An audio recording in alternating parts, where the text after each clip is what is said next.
ये जो तंबाकू है इसकी हिस्ट्री जानते हैं कि तंबाकू की शुरुआत अमेरिका में हुई थी।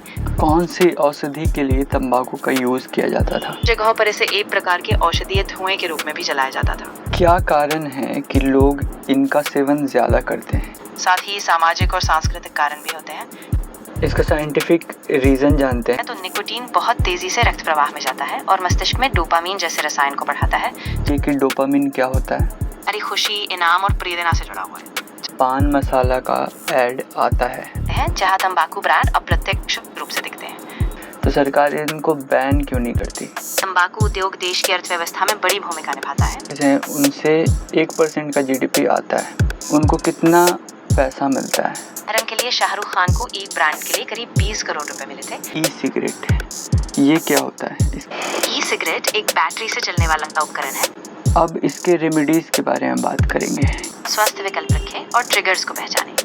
डूड बनने की कोशिश में कि उनको सही और गलत का फर्क ही समझ में नहीं आता। बात में वो आकर्षक लगे, लेकिन अंत में यह नुकसान, पछतावे और अकेलेपन की तरफ ले जाता है। WHO के मुताबिक करीब 8.4% भारतीय छात्र तंबाकू का इस्तेमाल करते हैं। तंबाकू जैसे उत्पादों के साथ यही हुआ है। लोगों को ये बताना जरूरी है कि लोगों ने तंबाकू के विषय पे बहुत ज़्यादा बात की। कौन कौन से तंबाकू के प्रोडक्ट्स हैं, उन प्रोडक्ट्स का सेवन करने से कौन कौन सी बीमारियां आपको पकड़ सकती है।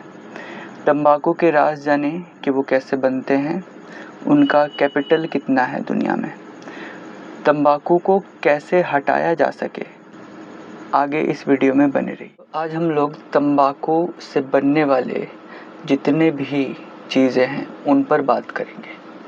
तंबाकू से बनने वाले उत्पादों में सिगरेट, बीड़ी, गुटखा, पान मसाला, चिलम और वाष्प यानी ई सिगरेट तक शामिल है। इन सब का ही अलग अलग तरीके से स्वास्थ्य पर असर पड़ता है और अलग अलग उम्र और समाज में इनका इस्तेमाल भी अलग होता है। पहले तो ये जो तंबाकू है इसकी हिस्ट्री जानते हैं कि ये आया कहाँ से। ये बहुत दिलचस्प है। तंबाकू की शुरुआत अमेरिका में हुई थी, जहाँ मूल अमेरिकी लोग इसे सदियों से धार्मिक और औषधीय उद्देश्यों के लिए इस्तेमाल करते थे। बाद में जब यूरोपियन समुद्री यात्री अमेरिका पहुंचे तो उन्होंने तंबाकू को अपने साथ यूरोप ले गए और फिर धीरे धीरे पूरी दुनिया में इसका इस्तेमाल बढ़ता गया। कौन सी औषधि के लिए तंबाकू का यूज किया जाता था? पहले तंबाकू को सिर दर्द, दांत दर्द और कुछ सांस से जुड़ी समस्याओं के इलाज में इस्तेमाल किया जाता था। कुछ जगहों पर इसे एक प्रकार के औषधीय धुएं के रूप में भी जलाया जाता था, लेकिन बाद में इसके लंबे समय तक इस्तेमाल से स्वास्थ्य पर गंभीर असर पड़ने लगे और अब इसे ज्यादातर हानिकारक माना जाता है। क्या कारण है कि लोग इनका सेवन ज़्यादा करते हैं? लोगों को पता है कि ये हानिकारक होते हैं, लेकिन तब पर भी ज़्यादा से ज़्यादा की सेवन करते रहते हैं। तो क्या कारण है? ये बहुत जटिल वजह है। अक्सर लोगों को इसकी आदत लग जाती है क्योंकि तंबाकू में निकोटीन एक बहुत मजबूत लत देने वाला पदार्थ है। साथ ही सामाजिक और सांस्कृतिक कारण भी होते हैं, जैसे दोस्तों के बीच तनाव से राहत पाने के लिए या बस एक आदत के तौर पर। तो ये सिर्फ जानकारी की कमी नहीं बल्कि एक गहरी लत और सामाजिक दबाव का मिश्रण है। इसका साइंटिफिक रीज़न जानते हैं कि एक्चुअल में तंबाकू बॉडी के साथ क्या करता है। साइंटिफिक तौर पर जाएंगे, बायोलॉजी के साथ जाएंगे। जब आप तंबाकू का सेवन करते हैं तो निकोटीन बहुत तेजी से रक्त प्रवाह में जाता है और मस्तिष्क में डोपामीन जैसे रसायन को बढ़ाता है, जिससे एक सुखद एहसास मिलता है। लेकिन लंबे समय में तंबाकू फेफड़ों में सूजन लाता है, कैंसर जैसी कोशिकाओं को बढ़ावा देता है, हृदय रोग का खतरा बढ़ाता है और पूरे शरीर में रक्तवाहिकाओं को भी नुकसान पहुंचाता है। तो एक एक करके बात करेंगे। पहले तो बताइए कि डोपामीन क्या होता है? डोपामीन एक न्यूरोट्रांसमीटर है, यानी मस्तिष्क में एक रासायनिक संदेशवाहक जो हमारी खुशी, इनाम और प्रेरणा से जुड़ा हुआ है। जब हम कोई सुखद अनुभव करते हैं तो डोपामीन रिलीज होता है और इसी वजह से हमें वही अनुभव दोबारा करने की इच्छा होती है। तंबाकू, खासकर निकोटीन, इस डोपामीन प्रणाली को गड़बड़ा देता है, जिससे लत लग जाती है। बुरी बात यह है कि लत तो लग जाती है, लेकिन ये चीज़ें लंबे समय के बाद सही नहीं करती, बल्कि शरीर को भी बिगाड़ने लगती है। शुरू में भले ही डोपामीन का असर अच्छा लगे, लेकिन समय के साथ शरीर की प्राकृतिक प्रक्रिया बिगड़ने लगती है। निकोटीन शरीर को इस तरह बदल देता है कि बिना तंबाकू के शरीर को सामान्य महसूस नहीं होता और इसके कारण हृदय रोग, फेफड़ों का कैंसर और अन्य गंभीर बीमारियों का खतरा बढ़ जाता है। निकोटीन कौन कौन सी चीज़ों में होता है और एक एक का विस्तृत हानि की चीज़ें बताइए।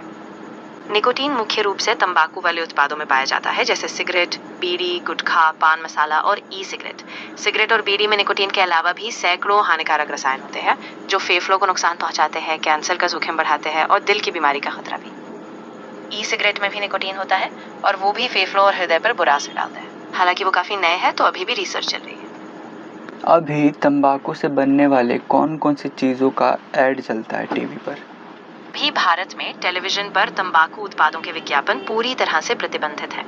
ये कानून सिगरेट और अन्य तंबाकू उत्पादों के विज्ञापन और विपणन को रोकता है और इस नियम का पालन टीवी और स्ट्रीमिंग प्लेटफॉर्म दोनों में किया जाता है। हालांकि कुछ अप्रत्यक्ष रूप से प्रचार करने वाली रणनीतियां अभी भी चुनौती बनी हुई है, लेकिन सीधे टीवी विज्ञापन बिल्कुल भी अनुमति नहीं है। मैं जहाँ तक देखता हूँ कि पान मसाला का ऐड आता है टीवी पर, वो कौन से पान मसाला होते हैं? हालांकि कुछ ब्रांड पान मसाला के विज्ञापन करते हैं, लेकिन ये अक्सर एक सर्वोगेट विज्ञापन की तरह काम करते हैं, जहां तंबाकू ब्रांड अप्रत्यक्ष रूप से दिखते हैं। अभी तक ऐसा कोई स्पष्ट कानून नहीं है जो पान मसाला के टीवी विज्ञापनों को पूरी तरह मंजूरी देता हो, लेकिन ये एक जटिल कानूनी मामला बना हुआ है।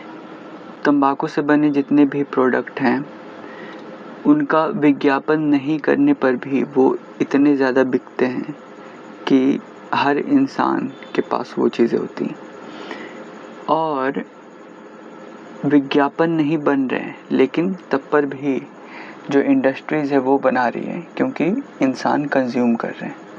हाँ, ये काफी चिंताजनक बात है।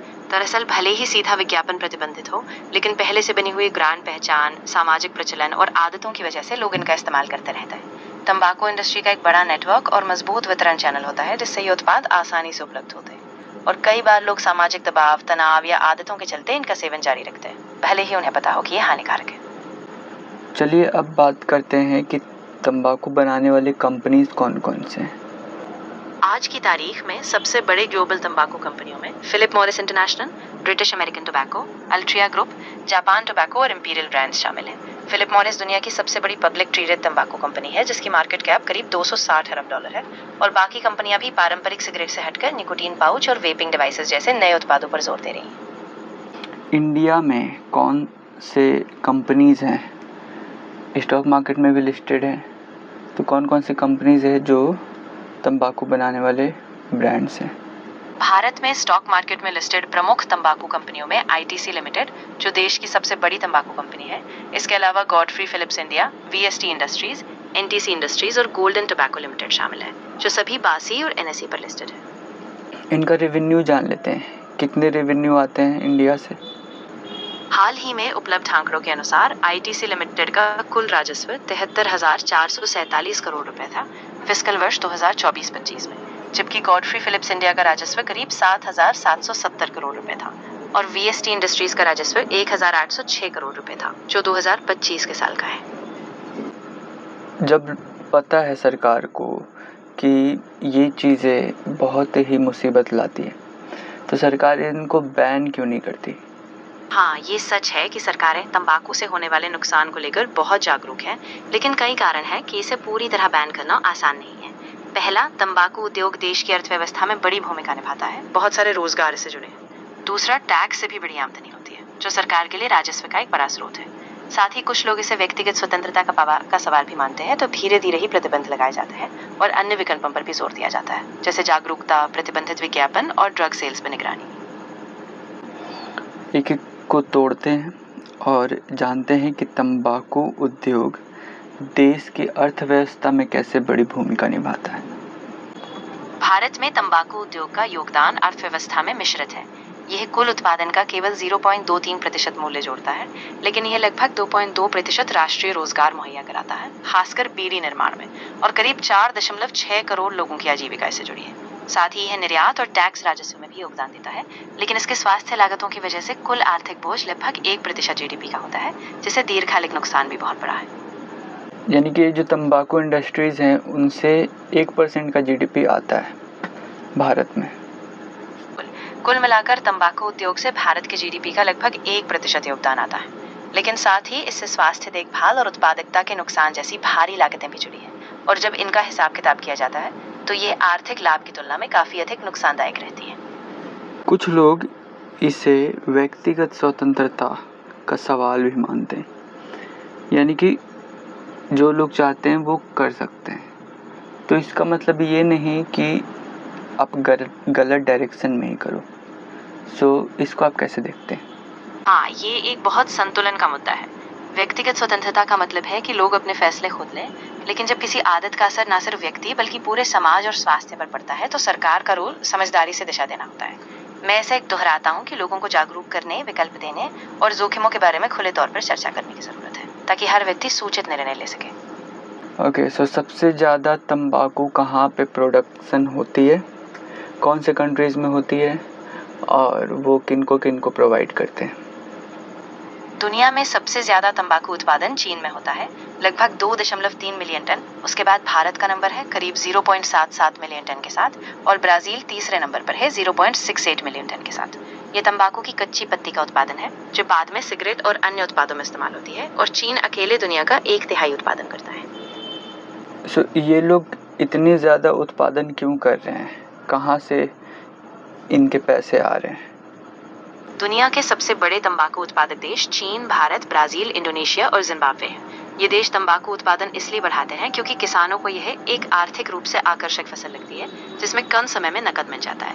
इसके अलावा कुछ सरकारों ने तंबाकू उत्पादन को समर्थन दिया है, लेकिन साथ ही तंबाकू खेती के फायदे कम होने लगे हैं और इसके स्वास्थ्य और पर्यावरण पर भारी लागतें भी हैं। यानी कि किसान भी वही चीज़ें करते हैं, उनको भी लगता है कि इनसे कम समय में ज़्यादा पैसे मिल जाते हैं, तो वो तंबाकू की खेती करना स्टार्ट कर देते हैं। प्लस सरकार भी समर्थन कहीं ना कहीं करते हैं। किसानों को तंबाकू से त्वरित नकद आमदनी मिलती है और कई बार कम जोखिम वाली फसल होने की वजह से वे इसे चुनते हैं। सरकारें भी टैक्स से आमदनी, निर्यात और बड़े पैमाने पर उद्योग को देखते हुए कुछ हद तक समर्थन देती है, लेकिन इस पूरी प्रक्रिया का एक बड़ा जोखिम है क्योंकि अंत में स्वास्थ्य और पर्यावरण को भारी नुकसान होता है। इस सिस्टम में सभी लोग अपना अपना लाभ ही समझते हैं। एक मैं उदाहरण देना चाहता हूँ, जो एक्टर्स हैं जैसे पान मसाला का ऐड करते हैं, उन्हें भी अगर पूछा जाए तो क्या ऐसी ही चीज़ें होंगी? अक्सर एक्टर्स या मशहूर हस्तियां जो तंबाकू या पान मसाला का विज्ञापन करते हैं, उन्हें भी आर्थिक लाभ ही दिखता है। वे भी इसे एक प्रोफेशनल कॉन्ट्रैक्ट या कमाई का जरिया मानते हैं, और कई बार पूरी जानकारी के बावजूद वे इसे एक साधारण विज्ञापन या नौकरी की तरह देखते हैं। लेकिन समय के साथ कई कलाकारों ने खुद भी इस बारे में नैतिकता पर सवाल उठाए हैं और विज्ञापन से दूर रहने का फैसला किया। जनता एक्टर्स को देखते हैं, अपना हीरो रोल मॉडल मानते हैं, लेकिन जब हीरो, उनका जो रोल मॉडल है, वही अगर तंबाकू जैसे बेकार सी चीज़ों का समर्थन करने लगे, यानी कि ऐड करने लगे, तो जनता कहाँ जाएगी?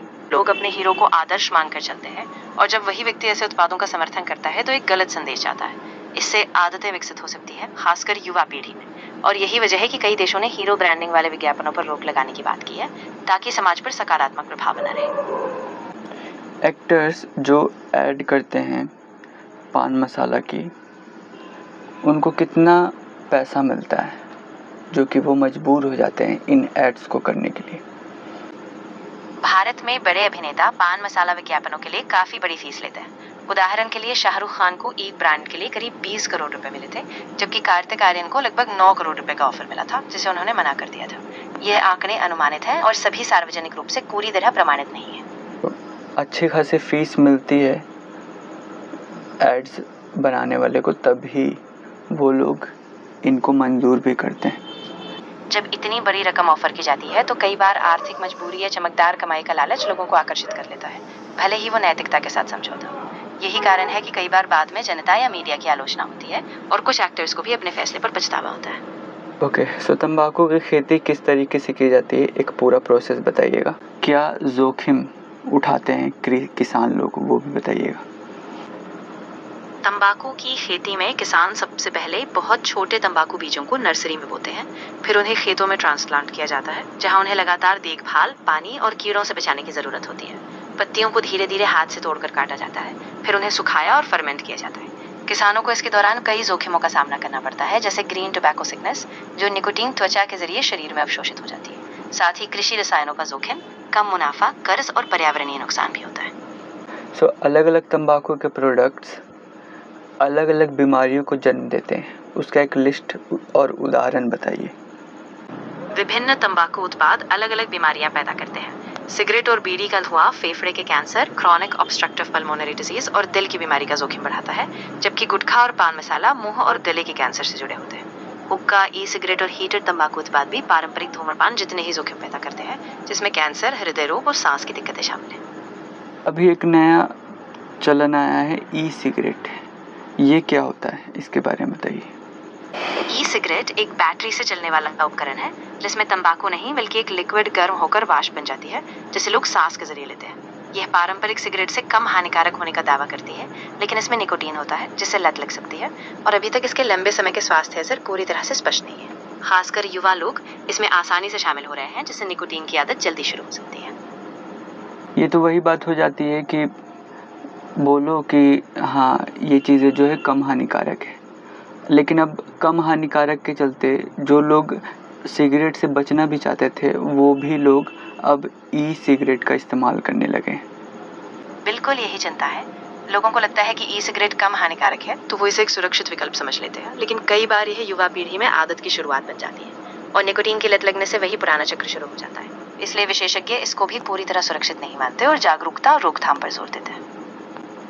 एक चीज़ क्या होता है ना कि आप अगर कोई थोड़ी सी नशे वाली चीज़ लो तो वो धीरे धीरे करके बढ़ता जाता है और एक ऐसे स्टेज पे पहुंच जाता है जो कि अब उस स्टेज से निकलना बहुत ही मुश्किल हो जाती है।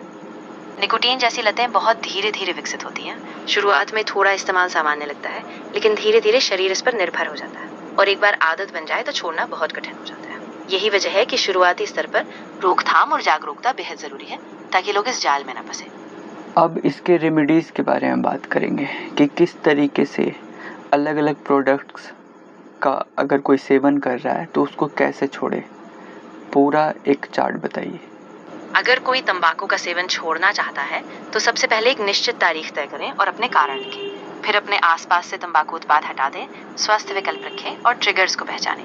जब छोड़ने का दिन आए तो कोई भी तंबाकू इस्तेमाल न करें और हर इच्छा को थोड़े समय तक टालने की कोशिश करें, जैसे गहरी सांस लेना या पानी पीना। प्रोफेशनल सपोर्ट लें, निकोटीन रिप्लेसमेंट का इस्तेमाल करें और स्वस्थ आदतें बनाएं। धीरे धीरे प्रगति का जश्न मनाएं और हर दिन को मानसिक रूप से मजबूत रखें। कोई स्टोरीज आ रही हैं क्या सर्च में जिससे कि पता चले कि कितनी प्रॉब्लम होती है छोड़ने में? कुछ व्यक्तिगत कहानियों से पता चलता है कि तंबाकू छोड़ना कितना मुश्किल हो सकता है। उदाहरण के लिए जितेश कुमार ने 17 साल की उम्र में सिगरेट शुरू की और 28 साल की उम्र में छोड़ने में सफल हुए, जबकि मनप्रीत सिंह ने अपने बच्चे की जिम्मेदारी की वजह से छोड़ने का फैसला किया। इन कहानियों में दिखता है कि छोटे छोटे कदम और स्पष्ट प्रेरणा से लोग आगे बढ़ते हैं और अगर वे समर्थन और योजना अपनाएं तो इस लत को पीछे छोड़ सकते हैं। अभी लोग डूड बनने की कोशिश में सिगरेट का इस्तेमाल करने लगते हैं। अभी ऐसा प्रचलन आ गया है कि लड़कियां भी ज़्यादातर सिगरेट का इस्तेमाल करने लगी। लड़कों की तो बात ही छोड़िए, वो तो किसी भी जगह स्टार्ट हो जाते हैं। तो अब बात करते हैं कि ये चीज़ें सोशल जो अवेयरनेस है उस पर कैसे डिपेंड करेगी। सोशल अवेयरनेस बहुत बड़ी भूमिका निभाती है। जब सिगरेट या अन्य तंबाकू उत्पादों का इस्तेमाल एक स्टाइल पर या पॉपुलर कल्चर का हिस्सा बन जाता है तो युवा लोग इसे अपनाने लगते हैं, खासकर जब यह समाज में स्वीकृति या स्वतंत्रता का प्रतीक बन जाता है। इसीलिए जब हम स्कूलों, परिवारों और मीडिया के जरिए जागरूकता बढ़ाते हैं, सकारात्मक रोल मॉडल्स दिखाते हैं और जोखिमों को खुलकर बताते हैं, तो धीरे धीरे ये सोच बदल सकती है और लोग इस तरह की आदतों से दूर रहने लगते हैं। पहली चीज़ है कि आप उन आदतों में ही क्यों जा रहे हो। आपको सोचना ही पड़ेगा, आपको दूसरे को देख के सोचना पड़ेगा कि दूसरे लोग कितनी तकलीफ़ों का सामना कर रहे हैं। कुछ समय के लिए तो लगेगा कि अरे ये बहुत ही एक्शनेबल चीज़ है, बहुत ही ड्यूड वाली चीज़ है, लेकिन आपको दूसरे को देखना पड़ेगा, दूसरे से बातचीत करनी पड़ेगी कि एट लास्ट क्या होता है। जब हम दूसरों की कहानियों को सुनते हैं, उनके दर्द, उनकी लड़ाई देखते हैं, तो हमें समझ आता है कि भले ही शुरुआत में वो आकर्षक लगे, लेकिन अंत में यह नुकसान, पछतावे और अकेलेपन की तरफ ले जाता है। इसीलिए हमें खुद को जागरूक करना होगा, दूसरों से जुड़ना होगा और सही दिशा में धीरे धीरे मजबूत कदम उठाने होंगे। कहीं कहीं ये चीज़ें आती है कि डॉक्टर्स भी सिगरेट का इस्तेमाल करते हैं, ये कौन से कारण है? हालांकि ये आश्चर्यजनक लगता है, लेकिन कुछ डॉक्टर भी सिगरेट पीते हैं, भले ही उन्हें तंबाकू के खतरों का पूरा ज्ञान हो। रिसर्च बताती है कि लगभग 21% डॉक्टर वर्तमान में धूम्रपान करते हैं, खासकर मेडिकल स्टूडेंट्स और फैमिली प्रैक्टिशनर्स में, और इसका कारण अक्सर उनकी पहले की आदतें, काम का दबाव और सामाजिक संस्कृति में धूम्रपान की स्वीकार्यता है।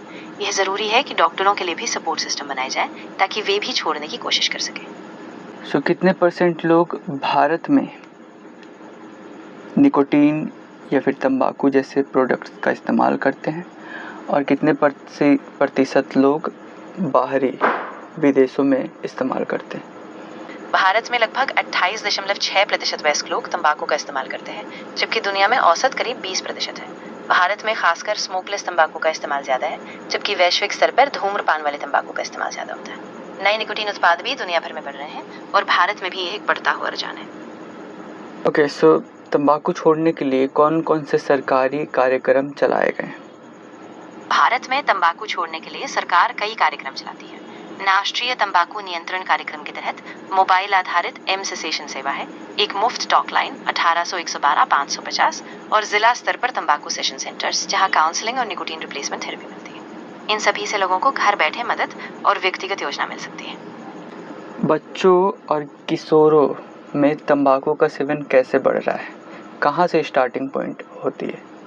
भारत में 13 से 15 साल के बच्चों में तंबाकू का इस्तेमाल तेजी से बढ़ रहा है। WHO के मुताबिक करीब 8.4% भारतीय छात्र तंबाकू का इस्तेमाल करते हैं, जिनमें से लड़कों का प्रतिशत 9.6 और लड़कियों का 7.4 है। ये बढ़ोतरी खासकर सहपाठी दबाव, सस्ती और छिपाने योग्य उत्पादों और टारगेटेड मार्केटिंग की वजह से हो रही है, और शुरुआती उम्र में शुरू होने से जीवन भर की लत लगने का खतरा बढ़ता है। तंबाकू या फिर सिगरेट या फिर बीड़ी के पीछे एक जानलेवा तस्वीर नज़र आती है। लोग देखते भी हैं, लोगों को पता भी रहता है कि ये बहुत ही जानलेवा चीज़ है, लेकिन तब पर भी वो पीते हैं, खाते हैं। ये क्या? ये एक बड़ा विरोधाभास है। लोग जानते हैं कि ये जानलेवा है, लेकिन कई बार ये लत की ताकत सामाजिक दबाव और तात्कालिक सुख के कारण होता है। आदतें इतनी मजबूत हो जाती हैं कि लोग चेतावनी के बावजूद भी इस्तेमाल जारी रखते हैं। इसीलिए केवल चेतावनी चित्र ही काफी नहीं होते, बल्कि व्यापक शिक्षा, समर्थन और उपचार की जरूरत होती है ताकि लोग सच में छोड़ने का कदम उठाएं। लोग कोई भी प्रोडक्ट को इतने ज़्यादा कंज्यूम करने लगे हैं कि उनको सही और गलत का फ़र्क ही समझ में नहीं आता, और ख़ास करके जो सही में गलत है, जैसे कि तंबाकू के प्रोडक्ट्स, वो बहुत ज़्यादा गलत है, लेकिन लोग उनका भी सेवन कर रहे हैं।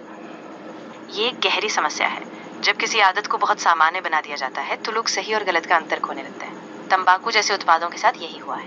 इन्हें वर्षों से एक सामान्य स्टेटस सिंबल के रूप में देखा गया, और अब सही जानकारी के बावजूद लोग इनका सेवन जारी रखते हैं। यही वजह है कि लगातार शिक्षा, जागरूकता और सामाजिक बदलाव की जरूरत है ताकि लोग फिर से अपने फैसले पर सोचें और अपनी सेहत को प्राथमिकता दें। बातें ये हो रही ना कि लोग अपने सेहत का कम ख्याल कर रहे हैं क्योंकि उनका कोई एक एम नहीं है। जिनका भी एम है, जो भी चाहते हैं कि वो अपने जीवन से कुछ ना कुछ अच्छी चीज़ें हासिल करनी है, अच्छी चीज़ें करनी है समाज में, तभी वो अपने स्वास्थ्य का भी ज़्यादा से ज़्यादा ध्यान रखेंगे। और जिनको नहीं करनी है, जिनको बस घर परिवार बसाना है, बस यूं ही इधर उधर करनी है, तभी वो इन चीज़ों में फंस जाते हैं। जब लोगों के पास एक स्पष्ट दिशा या जीवन का उद्देश्य होता है तो वे अपनी सेहत का भी ज्यादा ध्यान रखते हैं, क्योंकि वे समझते हैं कि एक मजबूत शरीर और मन उनके लक्ष्यों को पाने में मदद करेंगे। वहीं जिनका कोई बड़ा सपना नहीं होता, वे अक्सर छोटी छोटी आदतों में फंस जाते हैं, क्योंकि उनका उद्देश्य बस वर्तमान स्थिति से बाहर निकलने की कोशिश नहीं करता। तो क्या ये एक तरीका हो सकता है कि लोग तंबाकू के रास्ते में जाएं ही नहीं? लोगों को ये बताना ज़रूरी है कि उनका एम क्या होना चाहिए। उनको देश की भलाई या फिर वर्ल्ड की भलाई में अगर लगा दिया जाए तो वो इन सभी चीज़ों में हटकर कुछ अलग अच्छी चीज़ों में जाएंगे। हाँ बिल्कुल, ये एक बहुत असरदार तरीका हो सकता है। जब लोगों को एक बड़ा उद्देश्य, समाज में सकारात्मक योगदान या देश और दुनिया के प्रति अपनी भूमिका समझ आती है, तो वे तंबाकू जैसी हानिकारक आदतों से दूर रहने की कोशिश करते हैं। जब उनका फोकस सिर्फ खुद पर नहीं बल्कि एक बड़े मकसद पर होता है, तो वे अपनी सेहत और आदतों के प्रति भी ज्यादा जागरूक होते हैं। आज के टॉपिक पर बात करके बहुत ज़्यादा मज़ा आया। मुझे भी सच में बहुत अच्छा लगा। आपका नजरिया काफी मजबूत था और बातों को इतने विस्तार से समझना वाकई जरूरी है। अगर आगे भी इसी तरह गहरी चर्चा करनी हो तो मैं पूरी तरह तैयार हूँ।